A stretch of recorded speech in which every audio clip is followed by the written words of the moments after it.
Hello students, welcome to the lecture. मेरा नाम है विशाल तिवारी और आज हम लोग बात करने वाले हैं इलेक्ट्रिक चार्जेस एंड फील्ड्स के लेक्चर नंबर 10 की।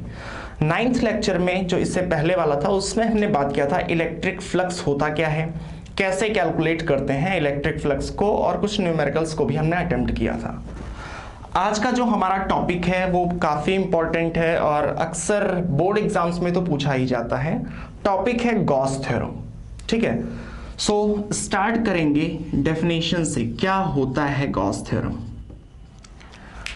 It states that total electric flux linked with a closed surface is 1 upon epsilon naught times of total charge enclosed by the surface। ठीक है, सो इसका एग्जैक्टली मतलब क्या हुआ?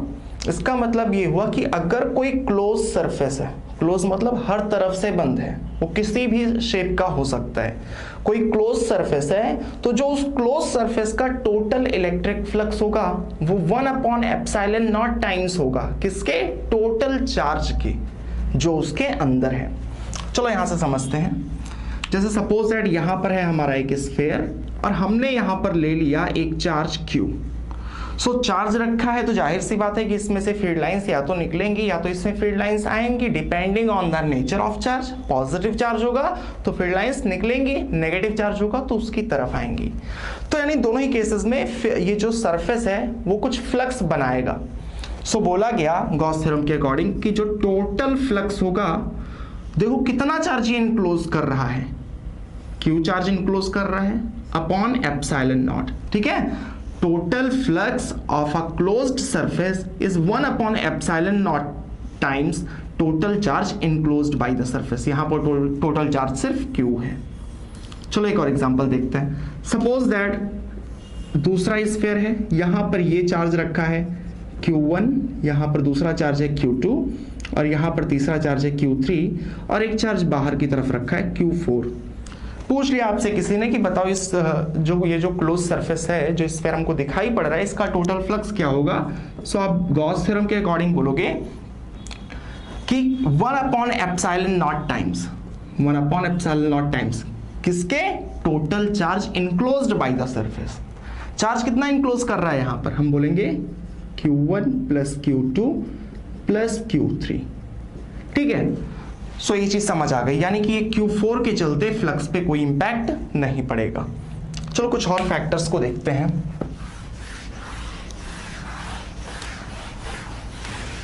अभी आगे चल के हमें गॉस थ्योरम का एप्लीकेशन भी पढ़ना है, इसीलिए गॉस थ्योरम समझ में आना ही आना चाहिए। सो देखो यहां पर एक एग्जांपल, ये है एक स्फीयर, मैंने बोला कि यहां पर चार्ज रखा है Q, तो इसका जो फ्लक्स है हमारा टोटल फ्लक्स वो है Q upon epsilon not Gauss theorem के अकॉर्डिंग। अब मैं बोल दूं कि सपोज दैट यहां पर जो ये हमने स्फीयर लिया था उसका रेडियस था R। अगर मैं उसी Q चार्ज के सराउंडिंग में 2R रेडियस का, 2R रेडियस को मैंने डबल कर दिया, तो बताओ कि इसका फ्लक्स कितना होगा? पहले आप सोचो फिर मैं सॉल्व करता हूं। रेडियस को अगर डबल कर दिया जाए तो चार्ज क्या होगा? गॉस थ्योरम के अकॉर्डिंग अगर हम लोग बात करें तो गॉस थ्योरम ने सिर्फ एक ही बात बोली कि Q अपॉन एप्सिलॉन नॉट, जहां पर Q क्या है? Total charge. तो अभी भी ये कितना चार्ज इनक्लोज कर रहा है? Q upon epsilon naught. यानी कि हम बोलेंगे कि सरफेस को बड़ा करने से भी फ्लक्स में चेंज नहीं आया। तो एक चीज आपको ध्यान रखनी है कि शेप साइज कैसा भी हो, फ्लक्स हमारा सिर्फ इस बात पे डिपेंड करेगा कि अंदर चार्ज कितना है। ये तो हो गया गॉस थ्योरम से समझाने का तरीका। दूसरे तरीके से आप समझना चाहो तो आप ये बोलोगे कि भाई यहां पर एरिया बढ़ गया है, फ्लक्स क्या होता है? Electric field into area. ये चीज मैंने बताया था ना, A डॉट A। सो आप बोलोगे कि यहां पर इलेक्ट्रिक फील्ड एरिया बढ़ गया है, तो एरिया अगर बढ़ गया है तो इलेक्ट्रिक फील्ड उसी रेशियो में कम हो गई है। ऐसा आप समझो कि अगर रेडियस को डबल करने पे एरिया 4 टाइम्स हो गया है तो यहां पर इलेक्ट्रिक फील्ड जितनी थी उसका 1/4 इलेक्ट्रिक फील्ड यहां पर है। सो एरिया 4 टाइम्स हो गया, इलेक्ट्रिक फील्ड 1/4, तो ओवरऑल रह गया फ्लक्स हमारा पुराने जैसा। सिंपल भाषा में बात करें तो साइज से कोई मतलब नहीं है। आप एकदम छोटा सा स्फीयर लोगे तो भी फ्लक्स उतनी ही है, और अगर बड़ा सा स्फीयर लोगे तो भी। ये चीज समझ भी सकते हैं। जैसे सपोज दैट चार्ज से अगर मान लो आप एग्जांपल के तौर पे मान लो 10,000 फील्ड लाइंस निकल रही हैं, 10,000 फील्ड लाइंस निकल रही हैं। सो अगर आप एक छोटा सा स्फीयर लोगे तो 10,000 उस छोटे वाले स्फीयर से भी निकलेंगी, अगर आप बड़ा स्फीयर लोगे तो उससे भी 10,000 निकलेंगी। यानी कि यहां पर साइज जो है मैटर नहीं कर रहा। दूसरी चीज, चलो शेप बदल देते हैं। अब ये जो स्फेरिकल सरफेस था इसकी जगह पे मैंने क्यूबिकल सरफेस को इमेजिन किया। ये है एक क्यूब, यहां कहीं पर रखा है चार्ज, तो इस केस में भी फ्लक्स कितना होगा, Q अपॉन एप्सिलॉन नॉट। क्योंकि गॉस थ्योरम में तो शेप के बारे में कोई कमेंट नहीं किया गया है, ठीक है, समझ आ रही बात ना, कि शेप और साइज कोई मैटर नहीं करेगा, सिर्फ हमें Q upon epsilon not put करना है, जहां पर Q क्या होगा, total charge enclosed by the surface. ठीक है, अगर पोजीशन ऑफ चार्ज चेंज कर दें, जैसे यहां पर सेंटर पे रखा हुआ था, अब की बार मैंने चार्ज को यहां कहीं पर रख दिया, तो भी फ्लक्स कितना होगा, Q अपॉन एप्सिलॉन नॉट। देखो ये एग्जांपल बताने का मेरा मोटिव क्या है कि ये क्लियर रहे कि गॉस थ्योरम को हमें स्ट्रिक्टली फॉलो करना है। गॉस थ्योरम में जितना बोला गया सिर्फ उसी बात को ध्यान में रखना है कि जो सरफेस है उसके अंदर टोटल चार्ज कितना है, कहां है, उससे कोई मतलब नहीं, साइज क्या है सरफेस की, कोई मतलब नहीं। सो जितना चार्ज हो सबको आप ऐड करके अपॉन एप्सिलॉन नॉट कर दो, हमें मिल जाएगा टोटल इलेक्ट्रिक फ्लक्स। वो साइज पे डिपेंड नहीं करता, शेप पे डिपेंड नहीं करता, चार्ज के ओरिएंटेशन पे डिपेंड नहीं करता। ठीक है, सो ये चीज हो गई क्लियर। अब गॉस थ्योरम पढ़ लिया है हमने, गॉस थ्योरम को प्रूव भी करना आना चाहिए, ठीक है। सो सबसे पहले हम लोग प्रूव करेंगे गॉस थ्योरम को।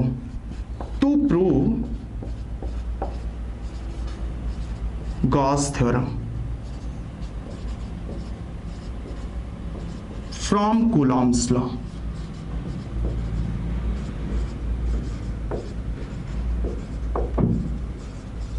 कूलॉम्स लॉ से हमें प्रूव करना है। देखो आप, कूलॉम्स लॉ में हमें क्या पढ़ाया गया था, हमने पढ़ा था कि दो चार्जेस के बीच में जो फोर्स लगता है वो 1/4 pi epsilon naught Q1 Q2 by R square लगता है, और वहीं से हमने डिराइव किया था इलेक्ट्रिक फील्ड। ठीक है, सो इलेक्ट्रिक फील्ड क्या है, कूलॉम्स लॉ का ही रिजल्ट है। इलेक्ट्रिक फील्ड, कूलॉम लॉ अगर ना होता तो इलेक्ट्रिक फील्ड का जो फॉर्मूला है हम उसे ना डिराइव कर पाते। सो यहां पर है एक चार्ज, सपोज दैट Q, और हमने यहां से R मीटर के सेपरेशन पे एक सरफेस इमेजिन कर लिया है स्फेरिकल। हमें प्रूव करना है गॉस थ्योरम। गॉस थ्योरम ने क्या कहा था कि जो टोटल फ्लक्स होगा वो Q अपॉन एप्सिलॉन नॉट होगा, यही हमको करना है प्रूव, टू प्रूव। ठीक है, हमारे पास इलेक्ट्रिक फ्लक्स कैलकुलेट करने का एक और तरीका था जो हमने पिछले लेक्चर में देखा था। हमने कैसे कैलकुलेट किया था, E डॉट S या फिर E डॉट A, ये चीज हमने किया था ना। सो हम लोग क्या करेंगे, यहां से R मीटर के सेपरेशन पे ये सरफेस है, सो कोई एक रैंडम सा पोर्शन ले लेंगे, सपोज दैट यहां पर इस पोर्शन को कट करके देखो आप, यहां पर ये है हमारा सरफेस, इलेक्ट्रिक फील्ड आउटवर्ड होगी, ये चीज हमको दिखाई पड़ रही है ना, इलेक्ट्रिक फील्ड इधर है। और अगर आप स्मॉल सा एरिया कट करोगे, एक बड़ा सा स्फीयर है, एक छोटा सा एरिया कट कर रहे हो, तो एरिया वेक्टर किधर होगा, उस एरिया के परपेंडिकुलर होगा, यानी कि यहां पर एरिया भी किधर होगा, इधर होगा। सो मैं यहां पर एरिया को रिप्रेजेंट कर ले रहा हूं ds से, इलेक्ट्रिक फील्ड है E। सो इस स्मॉल से एरिया से क्या कितना फ्लक्स होगा, मैंने मान लिया d फाई। ठीक है, सो d फाई की वैल्यू कितनी होगी, छोटा सा एरिया है उसका फ्लक्स निकालना है, so d phi equal to E dot ds, ये चीज हमको पता है। So d phi equal to E dot ds। देखो d क्या रिप्रेजेंट कर रहा है कि जो एलिमेंट है वो बहुत ज्यादा स्मॉल है। ठीक है, अब हमें एक चीज साफ साफ दिख रही है कि इसका एरिया वेक्टर भी इधर है और इलेक्ट्रिक फील्ड भी इधर है, तो दोनों के बीच में एंगल कितना हो जाएगा, 0 डिग्री हो जाएगा। So d phi equal to E ds cos 0, और cos 0 की वैल्यू 1 होती है, so d phi equal to E ds।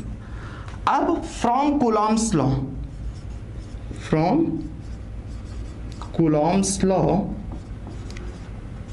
Electric field की वैल्यू कितनी होगी, यहां पर पॉइंट चार्ज से R मीटर के सेपरेशन पे जो इलेक्ट्रिक फील्ड की वैल्यू होती है 1/4 pi epsilon naught Q by R square, यही तो होती है इलेक्ट्रिक फील्ड। ठीक है, और ये हमने कूलॉम्स लॉ से डिराइव किया था। इसको यूज करेंगे अपने इस इक्वेशन में।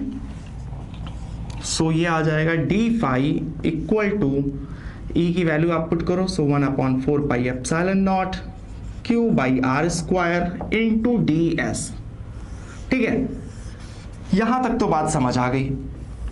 अब आप देखो, जैसे इस स्मॉल से एरिया से कुछ फील्ड लाइन क्रॉस कर रही हैं, वैसे ही यहां से भी फील्ड लाइंस क्रॉस कर रही होंगी, यहां भी फ्लक्स बन रहा होगा, यहां भी फ्लक्स बन रहा होगा।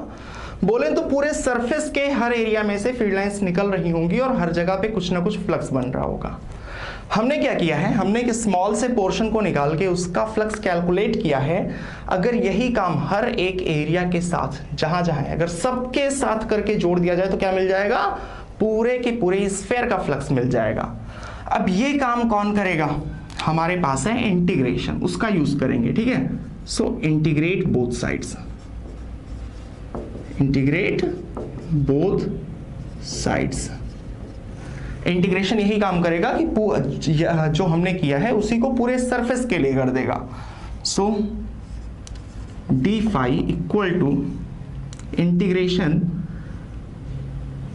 1/4 pi epsilon not Q by are square d S. ठीक है, यहां पर मैंने एस लिख दिया। एस का मतलब क्या है, पूरे सरफेस के लिए करना है। देखो लिमिट हम कहां पर लगाते हैं, जैसे मैंने बोला था कि अगर हमको एरिया निकालना है, यहां पर समझना, हमें यहां से लेके यहां तक का एरिया निकालना है तो क्या कर देंगे, ए से बी लगा सकते हैं। बट पूरे सरफेस का इंटीग्रेशन करना है, हर जगह पे यही काम करना है। तो यहां पर जिस पॉइंट से चलेंगे अल्टीमेटली वहीं पर आ जाएंगे। ठीक है, तो यहां पर हम लोअर और अपर लिमिट नहीं लगाएंगे, हम नीचे एस लिख देंगे। इसका मतलब कि इंटीग्रेशन यही काम तुमको कहां से कहां तक करना है, पूरे के पूरे सरफेस का करना है। इस चीज को ध्यान रखना। ठीक है, सो अगर पूरे सरफेस का होगा तो सबका फ्लक्स जुड़ के क्या मिल जाएगा, हमें टोटल फ्लक्स मिल जाएगा। अब इधर अगर इंटीग्रेशन करें, so 1/4 pi epsilon not Q by are square, ये तो कांस्टेंट है। देखो रेडियस तो फिक्स है ना, रेडियस चेंज नहीं हो रही, चार्ज भी फिक्स है, किसी भी एलिमेंट के लिए चार्ज की वैल्यू सेम ही है। ठीक है, फिर अंदर क्या आ गया, D S.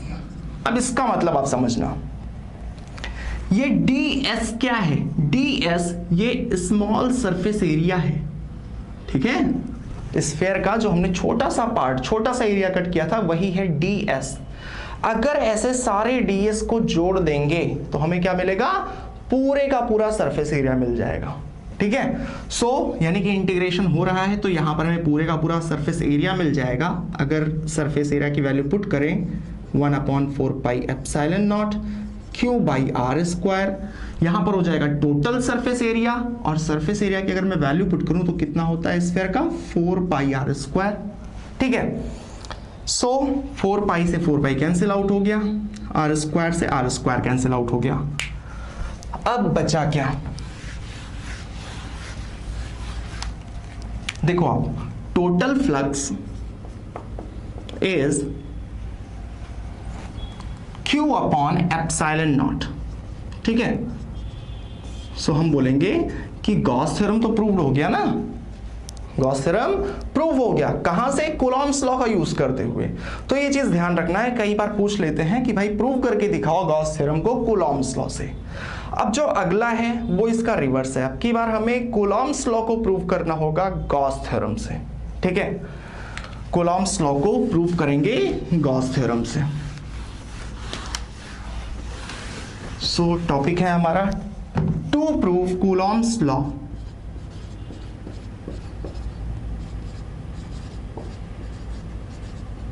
Coulomb's law from Gauss theorem.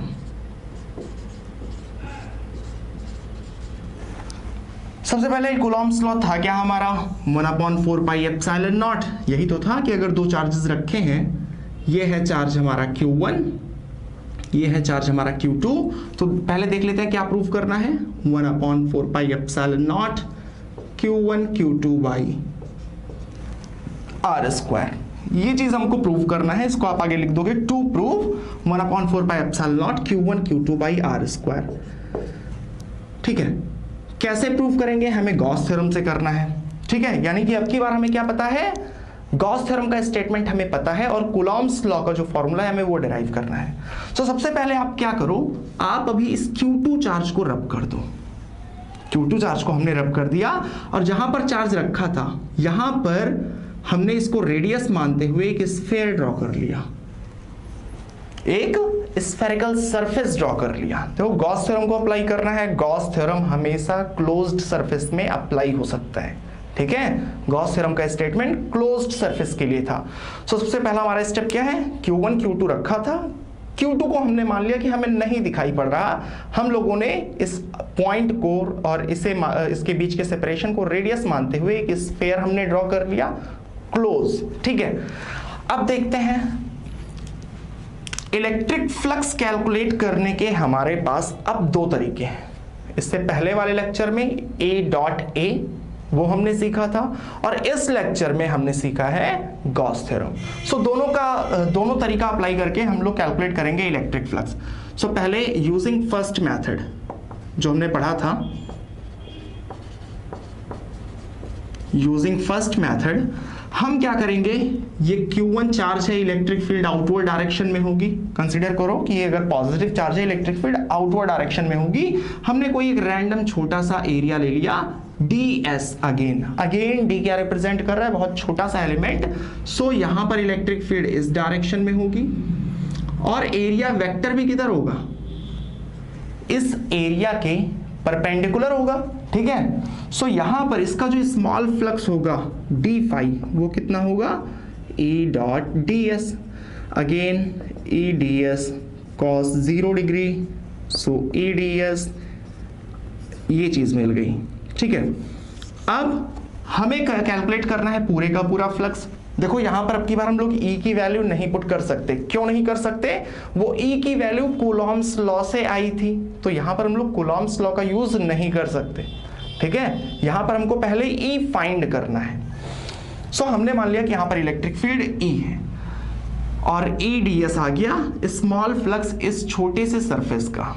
अगर हमें पूरे क्लोज सरफेस का फ्लक्स निकालना हो तो क्या करेंगे, यही काम हम इंटीग्रेशन को सौंप देंगे कि भाई जो काम हमने यहां पर किया है यही काम आप पूरे सरफेस के लिए कर दो। सो हो जाएगा इंटीग्रेट बोथ साइड्स,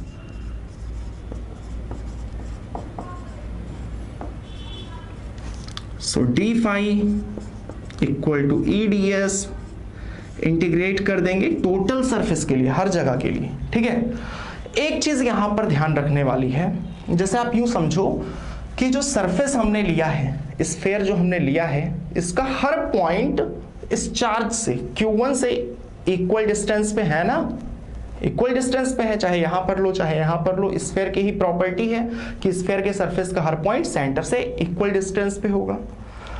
अब अगर इक्वल डिस्टेंस पे होगा तो हर जगह पे इलेक्ट्रिक फील्ड इंटेंसिटी की वैल्यू भी तो सेम होगी।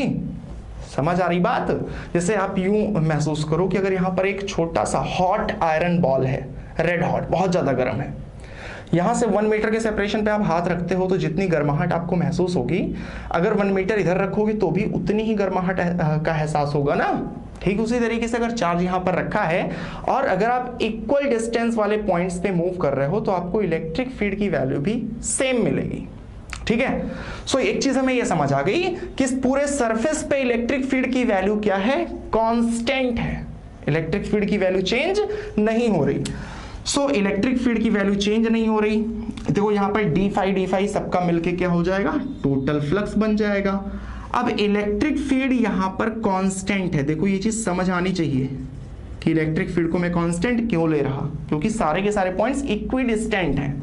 ठीक है, सो ई को बाहर निकाल लेंगे, अंदर क्या बचेगा, ds। अब इसका मतलब क्या हो गया कि ds इस छोटा सा स्मॉल एरिया था, अगर सारे ds सबको जोड़ देंगे तो क्या मिल जाएगा, पूरे का पूरा surface area. So total flux equal to E into total surface area हमारा कितना होता है, 4πr²।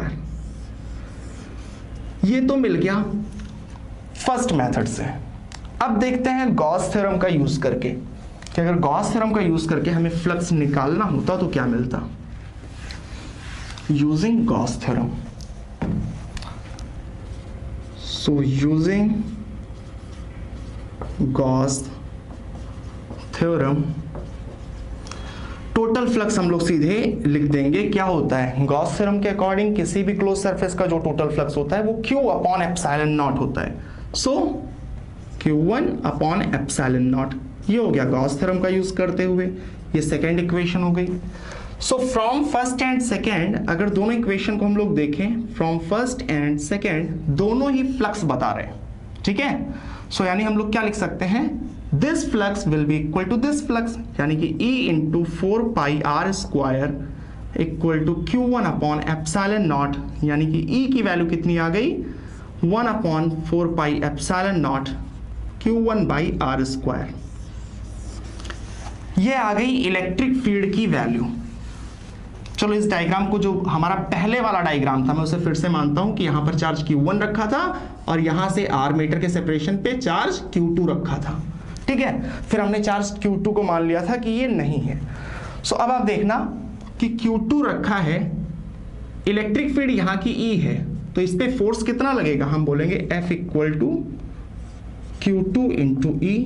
So F equal to value आप पुट करोगे, E की हो गई 1/4 pi epsilon naught Q1 by are square, और Q2 मल्टीप्लाई होगा तो ये हो जाएगा।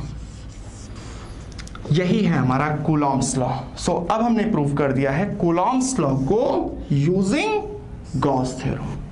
ये चीज आपको समझ आनी चाहिए। सो अभी तक हमें समझ आ चुका है कि क्या होता है गॉस थ्योरम, कैसे गॉस थ्योरम का यूज करके कूलॉम्स लॉ को प्रूव कर सकते हैं, कैसे कूलॉम्स लॉ को यूज करके गॉस थ्योरम का प्रूव कर सकते हैं। अब यहाँ इस पॉइंट पे एक चीज समझनी जरूरी है कि जो प्रूव मैंने करवाया ये बोर्ड एग्जाम्स के बच्चों के लिए ज्यादा इंपॉर्टेंट है, ठीक है। जो कंपटीशन के लिए बच्चे प्रिपरेशन कर रहे हैं उनके लिए ये उतना मायने नहीं रखता, ठीक है। अब हम लोग बात करेंगे इस पे बेस्ड न्यूमेरिकल्स की, कि किस टाइप के न्यूमेरिकल्स पूछे जाते हैं। और न्यूमेरिकल्स दोनों टाइप के स्टूडेंट्स, चाहे वो बोर्ड के हों चाहे वो कंपटीशन के हों, दोनों के लिए काफी ज्यादा इंपॉर्टेंट है। सो फर्स्ट वैरायटी देखते हैं। ऐसा क्वेश्चन हमने पिछले लेक्चर में भी देखा था, जहां पर हमने क्यूब का इलेक्ट्रिक फ्लक्स निकाला था, और मैंने वहां पर आपसे बोला था कि इसका एक और पार्ट है जो मैं गॉस थ्योरम पढ़ाने के बाद डिस्कस करूंगा, ठीक है। सो उसी क्वेश्चन की बात करने जा रहे हैं। सपोज दैट इलेक्ट्रिक फील्ड है x square plus 2x minus 10 Newton पर कूलम आई कैप, ठीक है। ये चीज समझ आ गई। ये इलेक्ट्रिक फील्ड एग्जिस्ट कर रही है स्पेस में। इलेक्ट्रिक फील्ड किस पे डिपेंड कर रही है, एक्स पे डिपेंड कर रही है, यानी ये वेरिएबल इलेक्ट्रिक फील्ड का एग्जांपल है, यानी कि पोजीशन के हिसाब से इलेक्ट्रिक फील्ड की वैल्यू चेंज होती रहेगी। X axis, Y axis, Z axis, जो कि स्क्रीन के बाहर जा रही है, ठीक है। यहां पर मैंने इमेजिन किया कि ये है एक क्यूब, यहां पर एक क्यूब रखा है जिसकी एज लेंथ है 1 मीटर।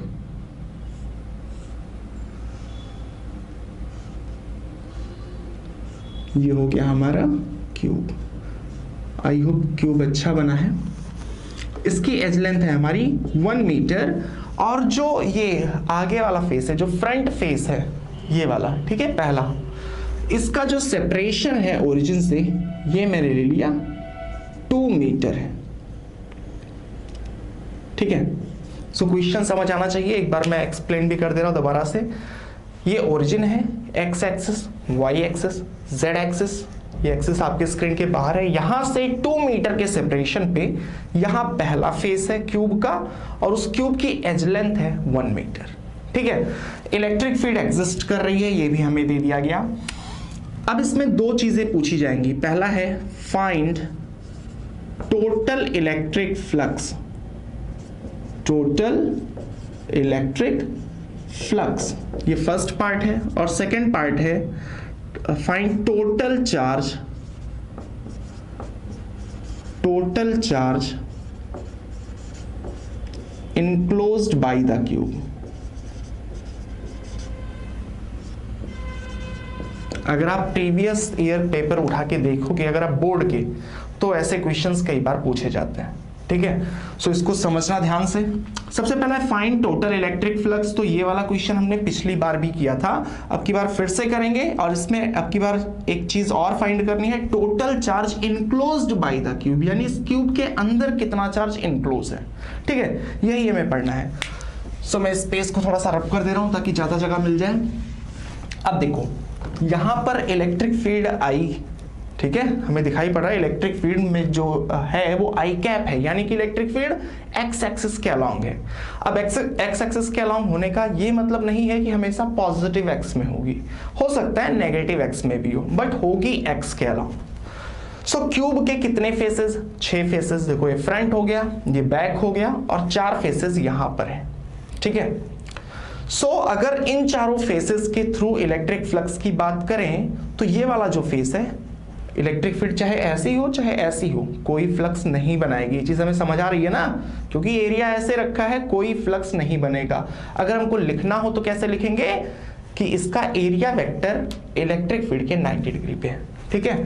जैसे मैं एक एग्जांपल लेके बता दे रहा, ये जैसे टॉप वाला जो फेस है, इलेक्ट्रिक फील्ड है आई के अलोंग, एरिया वेक्टर है इधर। सो एरिया वेक्टर और इलेक्ट्रिक फील्ड के बीच का एंगल कितना है? 90 डिग्री। सो अगर आपको इसका फ्लक्स लिखना हो तो क्या करोगे आप? E डॉट ए करोगे। सो ई ए कॉस 90। अब कॉस 90 की वैल्यू होती है 0, यानी कि टोटल फ्लक्स आ जाएगा 0। ये तो मैंने सिर्फ लिखने का तरीका बता दिया है, आप इसको डिटेल में लैंग्वेज में लिख सकते हो। सो ये जो 4 फेसेस हैं, फ्रंट और बैक को छोड़ के एक फेस, दूसरा फेस, तीसरा और ये चौथा, इन चारों के थ्रू फ्लक्स हमारा 0 होगा। सिर्फ फ्लक्स कौन बनाएगा? ये जो फ्रंट वाला फेस है, क्योंकि देखो ये फेस है ना, इलेक्ट्रिक फील्ड चाहे ऐसे जाए चाहे ऐसे जाए फ्लक्स बनेगा। या फिर जो बैक वाला है, इलेक्ट्रिक फील्ड चाहे उधर जाए चाहे इधर आए, बट आप देख रहे हो ना कि डायरेक्टली ऐसे इंटरसेक्ट कर रहा है एरिया वेक्टर के डायरेक्शन में, तो वो दोनों फ्लक्स बनाएंगे। बाकी के 4 फेसेस फ्लक्स नहीं बना रहे। हम यहां पर सिर्फ फ्रंट और बैक का कैलकुलेट करेंगे, बाकी चारों का मैंने एक्सप्लेन कर दिया 0 क्यों होगा। अब आप उसे लैंग्वेज में लिख लेना। सो सबसे पहले हम फ्रंट वाले फेस को लेते हैं। उसको हमने मान लिया कि जो इसका फ्लक्स है ये है φ1, जो बैक वाले का फ्लक्स है वो है φ2। सो हम लोग लिखेंगे for front face of cube, उसको चलो यहां पर हम लोग ड्रॉ कर ले रहे हैं। तो ये है हमारा फेस। एरिया कितना है इसका? एज लेंथ है 1 मीटर, सो एरिया हो जाएगा 1 मीटर स्क्वायर। एरिया वेक्टर किधर होगा? मैंने बोला था कि अगर कोई कमरा है, कोई रूम है, तो हर एक फेस का जो एरिया वेक्टर होता है वो आउटवर्ड होता है, ठीक है। सो अगर इसको हम लोग एक रूम माने तो इसका एरिया वेक्टर किधर होगा? आउटवर्ड होगा, इधर। यानी कि अगर यहां पर बनाए तो कुछ ऐसे होगा। ये है एरिया वेक्टर।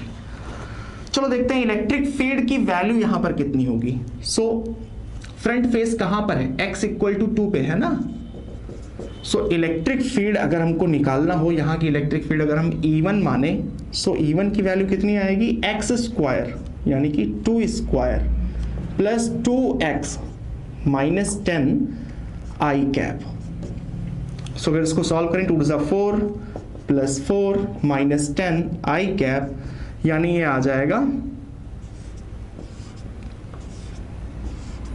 4 + 4 8 माइनस 10, यानी कि -2 आई कैप। -2 आई कैप या 2 - आई कैप, दोनों सेम चीजें हैं, ठीक है। सो इसका मतलब क्या है? ये माइनस इंडिकेट कर रहा है कि इलेक्ट्रिक फील्ड आई के अपोजिट है, यानी इलेक्ट्रिक फील्ड किधर है? इधर है। ये चीज समझ आई?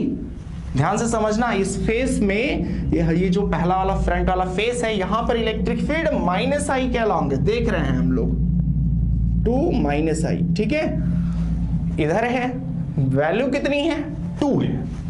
अगर हमको वैल्यू लिखनी हो तो वैल्यू लिखेंगे 2। सो फ्लक्स हम लोग कैसे लिख सकते हैं? Flux of front face equal to E1 dot A. सो हो जाएगा E1 A cos theta. So E1 की वैल्यू कितनी है? आप देखो 2 है। एरिया कितना है? एरिया है 1, और दोनों के बीच का जो एंगल है वो कितना है? 0 डिग्री। सो cos 0, cos 0 की वैल्यू 1 हो जाएगी, यानी कि 2 न्यूटन पर कूलम मीटर स्क्वायर। ये निकला है हमारा φ1। इस चीज को ध्यान से समझना। अगर यहां पर E मान लो कि अगर 2I कैप निकलता, तो अगर 2I कैप निकलता तो इलेक्ट्रिक फील्ड इधर हो जाती, और उस केस में मैंने बोला था कि एरिया वेक्टर इधर है, इलेक्ट्रिक फील्ड इधर है, तो दोनों के बीच में एंगल 180 हो जाता और फ्लक्स हमारा माइनस में निकलता। सिंपली आप यूं समझो कि अगर कोई रूम है, फ्लक्स फील्ड लाइंस अगर बाहर निकल रही हैं उस रूम की, तो फ्लक्स हमारा पॉजिटिव होगा। यहां पर देख सकते हैं ना कि इस फेस में फील्ड लाइंस इधर की तरफ है, ठीक है, क्यूब में फ्रंट वाले फेस में फील्ड लाइंस इधर की तरफ है और ये पॉजिटिव फ्लक्स बना रही हैं, ये भी हमने देख लिया। अगर ये अंदर जा रही होती तो बोलते नेगेटिव में आना चाहिए था आंसर। चलो फ्रंट का निकल आया, अब देखते हैं बैक वाले फेस का, पीछे वाले।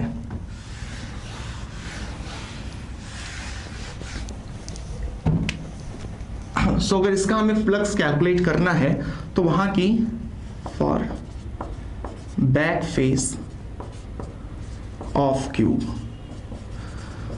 पहली बात की जो पीछे वाला फेस है बैक वाला, वो ओरिजिन से कितने मीटर की सेपरेशन पे है? देखो फ्रंट वाला फेस हो गया 2 पे और इसकी एज लेंथ है 1, यानी बैक वाला फेस कितना हो गया 2 + 1 यानी कि 3। सो x = 3 पे है। तो इलेक्ट्रिक फील्ड की वैल्यू कितनी होगी? इलेक्ट्रिक फील्ड की वैल्यू हम लोग लिखेंगे 3² + 2 × 3 - 10 I कैप, और इस केस में जो इलेक्ट्रिक फील्ड निकल के आएगी 3 × 3 = 9 + 6 15 - 10 यानी कि 5I कैप। 5I कैप है, यानी अगर मैं बैक वाले फेस को यहां पर बनाऊं so electric field 5I cap है, यानी I कैप क्या लॉन्ग है, इलेक्ट्रिक फील्ड की वैल्यू 5, ठीक है। एरिया वेक्टर अगर हम बैक वाले फेस का बनाएं तो अगर आप इसको देखो तो मैंने बोला था रूम के आउटसाइड आउटवर्ड बनाना है, सो इसका एरिया वेक्टर इधर होगा, ठीक है, एरिया वेक्टर इधर है और फ्लक्स हमने इसका माना है φ2। एरिया हमें पता है, एरिया की वैल्यू है कितनी? एरिया की वैल्यू 1 मीटर² है, ठीक है, एज लेंथ हमारी 1 है। सो फ्लक्स हमारा φ2, इसको चलो E2 से रिप्रेजेंट कर देते हैं। φ2 हमारा कितना होगा? E2.A। आप एरिया को भी A1 A2 से रिप्रेजेंट कर सकते हो, भले मैग्नीट्यूड सेम है बट जो डायरेक्शन है, पहले वाले एरिया वेक्टर का डायरेक्शन इधर था, दूसरे वाले का एरिया वेक्टर का डायरेक्शन उधर है, तो बेटर है अभी इससे पहले मैंने जो A लिखा था उसको भी आप A1 कर लो, ठीक है। सो E2.A2, सो ये हो गया E2 cos theta. So electric field की वैल्यू है हमारी 5, एरिया कितना है 1 है, कॉस एंगल कितना होगा अगेन 0 है, सो cos 0, यानी कि φ2 की वैल्यू आ गई हमारी 5 × 1 = 5 Nm/कूलम मीटर², ठीक है। तो ये निकल आया हमारा φ2। अब φ1 पता चल गया, पहले वाले फेस के थ्रू फ्लक्स कितना है, φ2 पता चल गया, बाकी के चारों फेसेस कोई फ्लक्स बना नहीं रहे, ये चीज समझ आ रही। सो टोटल फ्लक्स हमको कैसे मिलेगा? टोटल फ्लक्स जो आएगा वो आएगा φ1 + φ2। आप अगेन चाहो तो φ3 φ4 φ5 और φ6 कर सकते हो, बस आपको उन चारों का 0 दिखाना पड़ेगा, ठीक है। φ1 की वैल्यू हमारी अभी कितनी आई थी? 2 आई थी, और φ2 की वैल्यू कितनी है? 5 है, यानी कि आ गया 7 Nm/कूलम मीटर²। सो टोटल फ्लक्स तो हमने निकाल लिया, कोई प्रॉब्लम नहीं। जो सेकेंड पार्ट था इसका, find total charge enclosed by the cube, ये क्यूब कितना चार्ज इनक्लोज कर रहा। डायग्राम में तो हमें कोई भी आइडिया नहीं है कि कितना चार्ज इसके अंदर है, बट हमको गॉस थ्योरम यहां पर लगाना पड़ेगा। हम लोग बोलेंगे फ्रॉम गॉस थ्योरम, गॉस जी ने क्या कहा था? गॉस जी ने कहा था कि जो टोटल फ्लक्स होगा वो Q total upon epsilon naught, यही तो बोला था, total flux of a closed surface is equal to 1 upon epsilon not times total charge enclosed by the surface, ठीक है। सो इसको हमने लिख लिया, टोटल फ्लक्स हमने कैलकुलेट करके रखा है 7 है, so total charge upon epsilon naught, so total flux equal to 7 epsilon naught. अब आप चाहो एप्सिलॉन नॉट की वैल्यू पुट करके कैलकुलेट कर सकते हो, उतना कूलम हमारा आंसर निकल आएगा। यहां पर आप देखो तो टोटल चार्ज कैसा निकल रहा है, प्लस में निकल रहा है ना, पॉजिटिव, और कह भी सकते हैं प्लस में चार्ज होगा। क्यों? क्योंकि जरा आप ध्यान से देखो, क्यूब के फ्रंट फेस से भी फील्ड लाइन निकल रही है, बैक वाले फेस से भी फील्ड लाइंस निकल रही हैं, यानी ओवरऑल फील्ड लाइंस निकल रही हैं। तो ऐसा कब पॉसिबल है? जब अंदर कोई पॉजिटिव चार्ज रखा हो। अगर अंदर नेगेटिव चार्ज रखा होता, नेट यानी सब कुछ सारे चार्जेस को जोड़ के अगर नेगेटिव होता, तो ओवरऑल फील्ड लाइंस भी तो अंदर की तरफ आ रही होती, यानी उस केस में हमारा फ्लक्स कैसा निकलता, नेगेटिव। सो ये चीज ध्यान रखना, इस टाइप के क्वेश्चंस बहुत पॉपुलर है और कई बार पूछे जाते हैं। अगला जो क्वेश्चन है वो थोड़ा सा ट्रिकी है, थोड़ा आप पहले अपना दिमाग लगाना, उसके बाद क्वेश्चन को आगे देखना। देखो जो सेकंड क्वेश्चन है ये भी कई बार पूछा जा चुका है और ये एच.सी. वर्मा सर के भी बुक में दिया हुआ है, ध्यान से देखना। एक ये स्क्वायर प्लेट है,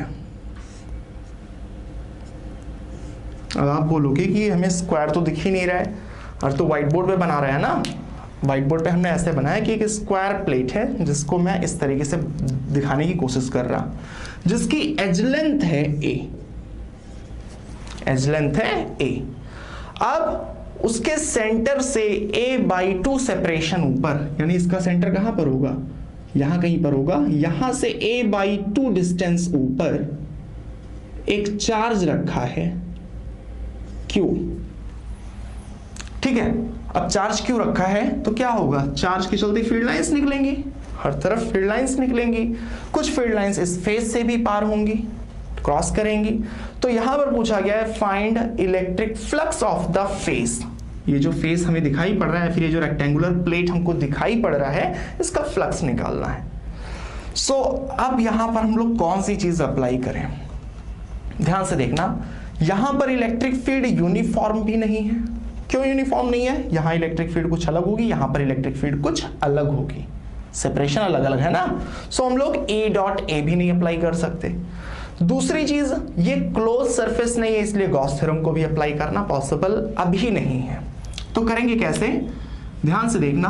हम इमेजिन करेंगे एक क्यूब जिसकी एज लेंथ हो A, हमने ये इमेजिन कर लिया, एक क्यूब जिसकी एज लेंथ है A।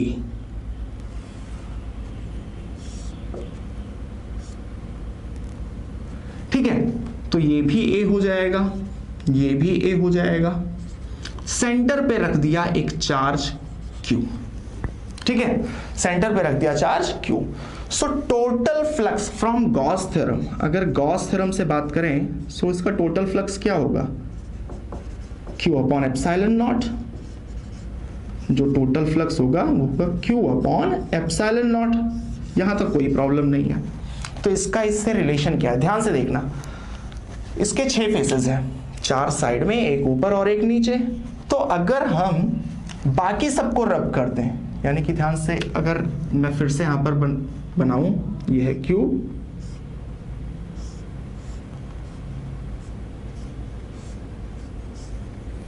यहां पर चार्ज रखा था, अगर मैं बाकी सारे फेसेस को रब कर दूं, सो आप ध्यान से देखो क्या बचेगा, सिर्फ यही बचेगा। ठीक है, समझ पा रहे हो, कहने का मतलब समझना। एक मैंने बोला एक स्क्वायर प्लेट है, सेंटर से a/2 सेपरेशन पे एक चार्ज रखा है। ध्यान से देखो ये क्या है, ये एक कंप्लीट क्यूब का सिर्फ एक फेस है। ठीक है, अगर ये चीज क्लियर हो गई तो अब आगे हम लोग बात करें। आप ऐसा समझो, अगर एक स्क्वायर रूम है, सॉरी क्यूबिकल रूम है, सेंटर पे एक चार्ज रखा है, तो चार्ज से तो फील्ड लाइंस यूनिफॉर्मली हर तरफ एकदम निकलेंगी, ठीक है, सेम मैनर में। अब जितना फील्ड लाइन इधर क्रॉस करेंगी उतनी ही फील्ड लाइन इधर क्रॉस करेंगी, उतनी फील्ड लाइन नीचे, उतनी ही फील्ड लाइन ऊपर, क्योंकि हर फेस सेम डिस्टेंस पे है ना, चार्ज जो है वो सेंटर पे रखा है। ये चीज समझ आ रही है ना। सो जितना फ्लक्स इस फेस का होगा उतना ही फ्लक्स इस फेस का, उतना ही नीचे, उतना ही ऊपर, उतना ही आगे और उतना ही पीछे। ओवरऑल 6 फेसेस हैं। मैंने मान लिया let flux of each phase is phi, हर एक फेस का जो फ्लक्स है वो फाई है। सो टोटल फ्लक्स हमारा क्या हो जाएगा 6 फाई, क्योंकि 6 फेसेस हैं और 6 फेसेस के फ्लक्स को आप जोड़ोगे तो 6 फाई आ जाएगा, और 6 फाई की वैल्यू ही है total flux. So total flux equal to Q/ε0। So Q/ε0 equal to 6 phi, और यहां से अगर आप फाई कैलकुलेट करोगे तो फाई इक्वल टू Q/6ε0। ये निकल आया है एक फेस का फ्लक्स। ठीक है, एक फेस से कितनी फील्ड लाइन क्रॉस कर रही है Q/ε0। सो इसका आंसर यही होगा, क्योंकि ये जो स्क्वायर प्लेट है वो इसी का एक पोर्शन है। ठीक है, अब इसको याद रखना, कई बार बोर्ड के एग्जाम्स में डायरेक्टली पूछ लेते हैं, वहां पर कंफ्यूज नहीं करते, वो सीधे बोल देते हैं कि एक क्यूब है जिसके सेंटर पे चार्ज रखा है Q, उसके एक फेस से फ्लक्स कितना होगा। ठीक है, तो सेम क्वेश्चन है, सिर्फ अदर तरीके से पूछा जाता है। सो आई होप कि आपको ये क्वेश्चन भी समझ आया होगा। समझ आया हो तो भी कमेंट करके बताओ, कोई डाउट रह गया हो तो भी कमेंट करके बताओ। वीडियो पसंद आया हो तो वीडियो को लाइक कर दो, चैनल को सब्सक्राइब कर दो, फ्रेंड्स का शेयर कर लो, और मिलेंगे आपसे अगले वीडियो में कुछ नए टॉपिक्स के साथ। तब तक के लिए बाय बाय।